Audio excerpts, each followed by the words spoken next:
अस्सलाम की नाज़रीन, आप देख रहे हैं प्रोग्राम आवाम की आवाज़। मैं हूं आपका मेज़बान अमीन गिलानी। मेरे साथ आज आशिक हुसैन ख़ान मुमताज़ स्कॉलर मौजूद हैं। तालीम के ऊपर बात की जाएगी। जैसे 2018 में आपने देखा कि मंशूर में ये नारा था कि यकसा तालीमी निज़ाम जो है वो लाया जाएगा। उसके हवाले से उनके तजर्बे की बुनियाद पर कि वो कैसे देखते हैं कि अब तक हुकूमत ने कितना सफ़र किया। हाई साहब, सबसे पहले तो आपको वेलकम करते हैं रोशन टेलीविज़न में। क्या कहेंगे कि जो 2018 में यकसा निज़ाम में तालीम की बात की गई थी, वो सफ़र किस हद तक कामयाबी से किसे हमकिनार हुआ है? उसमें कुछ अभी कुछ बेहतरी होनी बाकी है। क्या कहेंगे? ओवरऑल ये कहा गया कि जनवरी फरवरी में जो है जो प्राइमरी जो हमारी क्लासेस हैं उनमें यकसा तालीमी निज़ाम जो है वो राइज कर दिया जाएगा। गिलान साहब, देखें, जहाँ तक एक एजुकेशन का मसला है ना, ये अरसे से ज़वाल पजीर है। जहाँ तक प्राइमरी एजुकेशन है वो मुमकिन ही नहीं है कि आप यकसा तालीम ला सकें। एक क्लास जो रूलिंग क्लास है हमारे माशरे के अंदर, वो अपने बच्चों को कभी नहीं चाहेगी कि वो उस सलेबस में पढ़ें। बाकी देखें, हमारे जो देहात के या एक गरीब इलाकों के जो स्कूल हैं उनकी इंतहाई बुरी हालत है। वो डेरे बने हुए हैं वडेरों के, तो वहाँ पर जो है कोई तालीमी निज़ाम है ही नहीं। वो वडेरे जो हैं असातिज़ा की जो तनख्वाहें हैं वो भी खुद हड़प कर जाते हैं।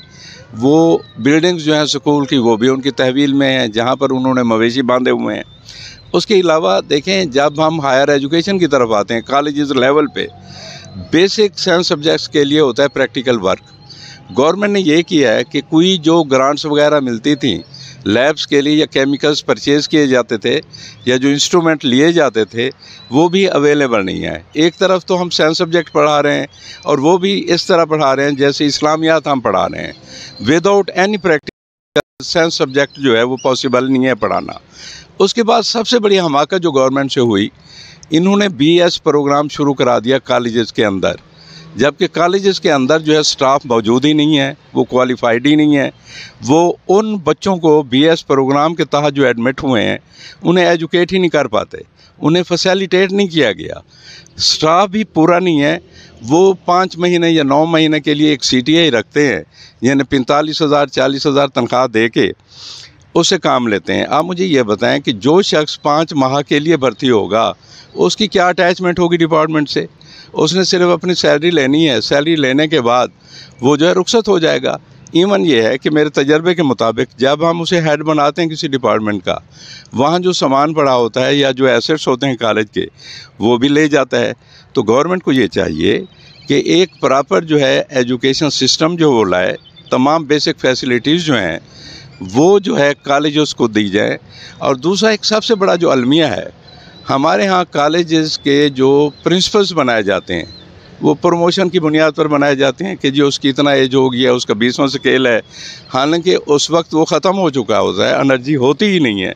हमें ये चाहिए कि वो लोग जो एनर्जेटिक हैं, जो विलिंग हैं, उन्हें हम फ्रंट पे लाएँ और वो ऑर्गेनाइज़ करें।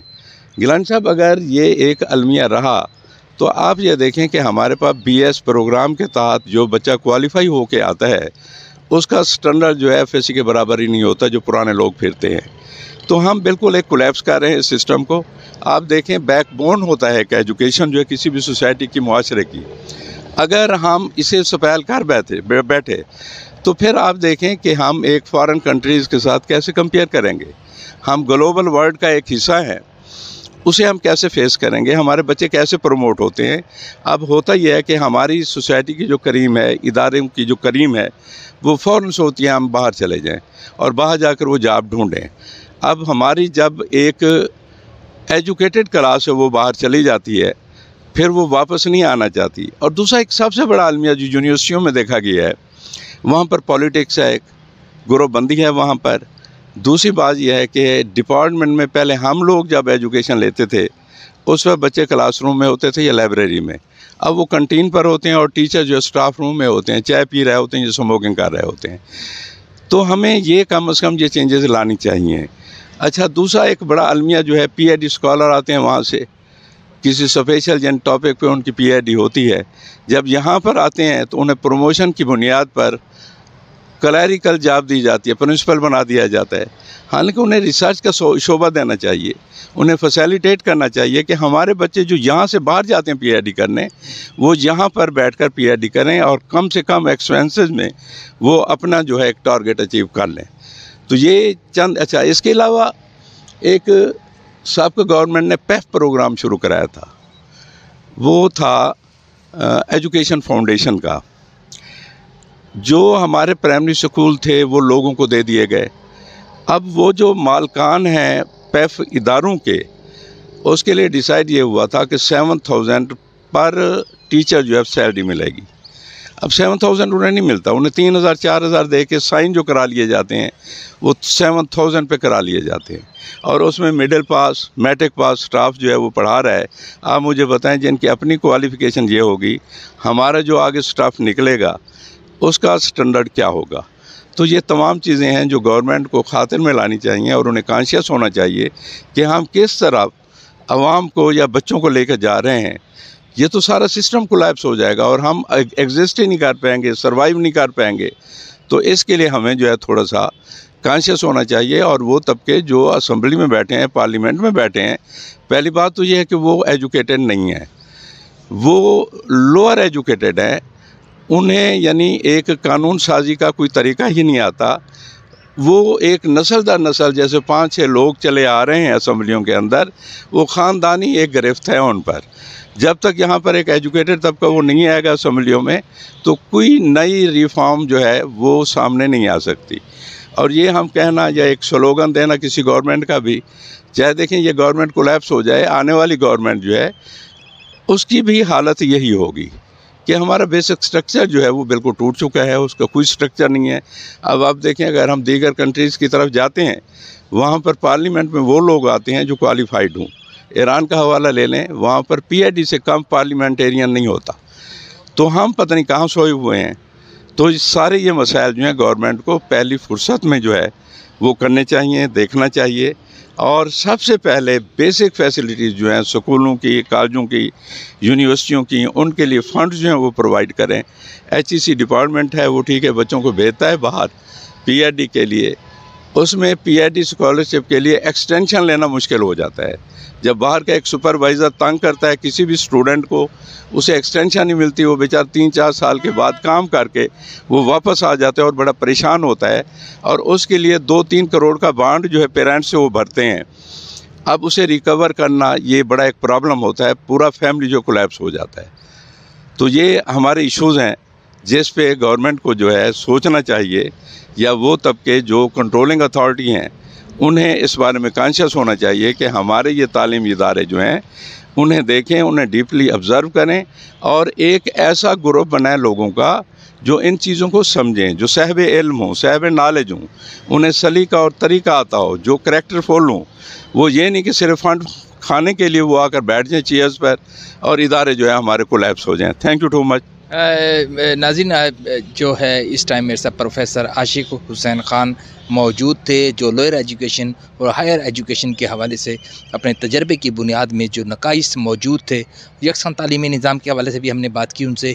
यहाँ ब्रेक लेंगे, ब्रेक के बाद उनसे बात करेंगे कि अभी पिछले दिनों इंटरनेशनली आपने देखा कि पिछले 2 साल से जो कोरोना की वजह से हमारे जितने भी स्कूल्स, कॉलेज और यूनिवर्सिटीज़ बंद रही और उसमें ऑनलाइन क्लासेस का जो है वो शुरू किया गया। जबकि आपने देखा कि हमारे मज़ाफ़ाती इलाकों में तो नॉर्मली जो है वो इस तरह की कोई सहूलत ही मौजूद नहीं है। और एक गरीब आदमी जो है वो अपने बच्चे को एंड्रॉयड फ़ोन कैसे लेकर दे, वो कैसे ऑनलाइन वहाँ, मतलब एक वो मुल्क वहाँ की जो एक आम आदमी जो है, ख़ास तौर पर मैं मज़ाफ़ात की बात करूँ तो वो बेचारे के लिए बच्चों को 2 वक्त की रोटी देना इंतहाई मुश्किल थी, जहाँ ऑनलाइन क्लासेस का जो ये इजरा किया गया। और ये जो 2 साल का जो हमारा जो खला है ये कैसे पूरा होगा, ब्रेक के बाद उनके साथ गुफ्तगू का सिलसिला जारी रखेंगे। जी, अरे पहले हाथ तो धो लो। शेर भी कभी अपने पंजे धोते हैं बाजी।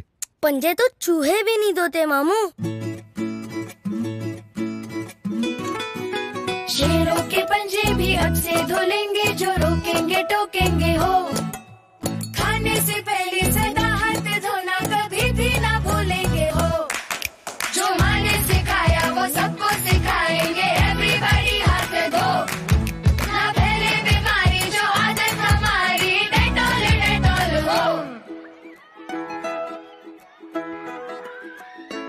अब कौन जाएगा इतनी दूर? हॉस्पिटल तो और भी दूर है अंकल, वहाँ ना जाना पड़ जाए। कोई बहाने नहीं, अब चलेंगे, लेजी नहीं होंगे हो।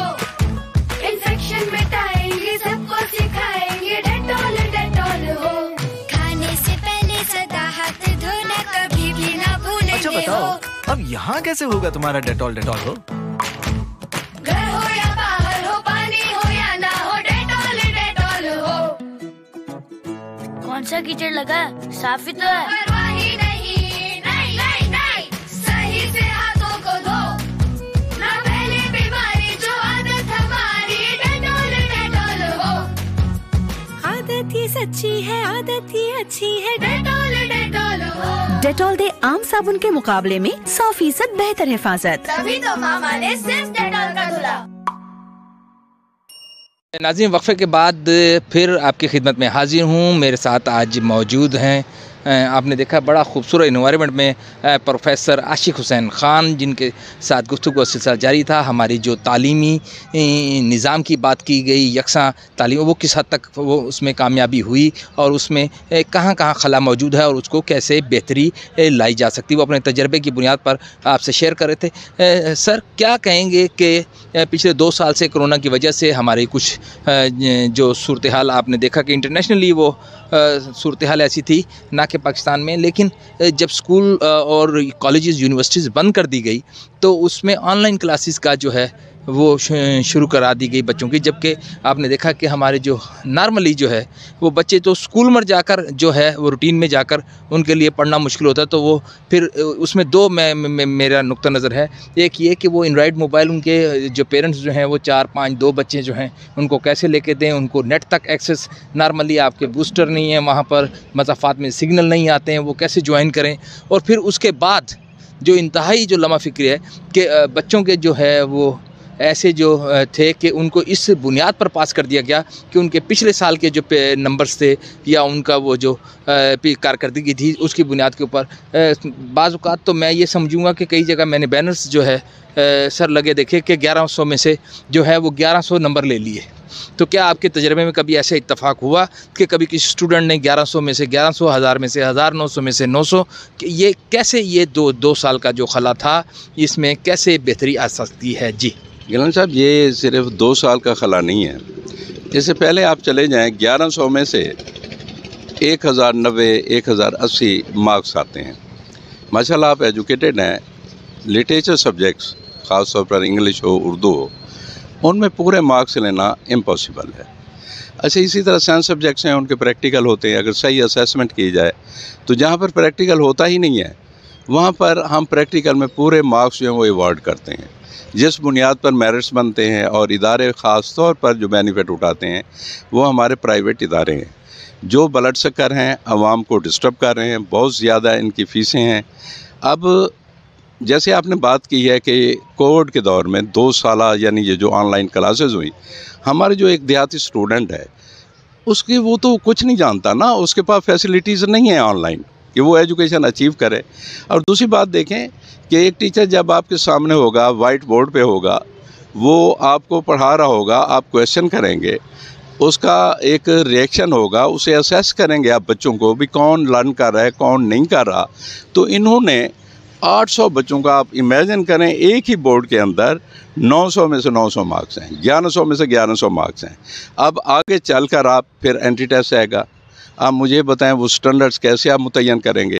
फिर अकेडमियाँ बनी हुई हैं, एक जो बच्चा FSC किया है उसे 1 हफ़्ता भी रेस्ट नहीं मिलता कि वो रेस्ट कर ले और उसके बाद मेडिकल कॉलेज या इंजीनियरिंग कॉलेज में चला जाए।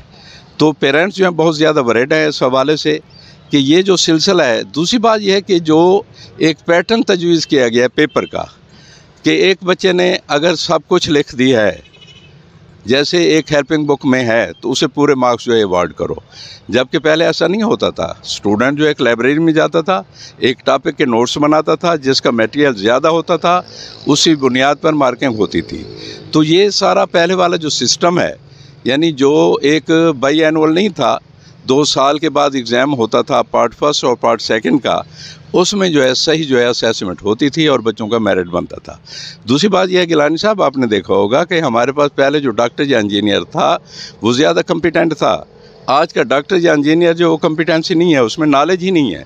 इवन आप एक FCPS के पास चले जाएं, उसकी जो डायग्नोसिस होगी या वो सिर्फ बेस करेगी किस पर, क्लिनिकल लैब के टेस्ट पर, और वो एक लैब का टेस्ट दूसरी से मैच नहीं होता, तो अब पेशेंट की जो मेडिकेशन होती है वो उसी बुनियाद पर होती है। सावजे पेशेंट कैसे ठीक होगा? तो ये देखें, हमने हर चीज़ को कोलैप्स और बर्बाद करके रख दिया है। तो गवर्नमेंट को चाहिए इसका कोई एक स्ट्रक्चर बनाए, कोई एजुकेटेड लोगों को ले आए जो आकर इसे रिफॉर्म करें। और पहले वाला जो सेटअप था, ठीक है, हम लोग टाटों पे पढ़ते थे, लेकिन जो प्राइमरी स्कूल का जो टीचर होता था वो नॉलेज होल होता था। आज का जो एक MA इंग्लिश है वो किसी राइटर के बारे में नहीं जानता, वो एक सेंटेंस से वो नहीं बोल सकता, रटी रटाई चीज़ें हैं जो है वो पढ़ा के आ जाता है।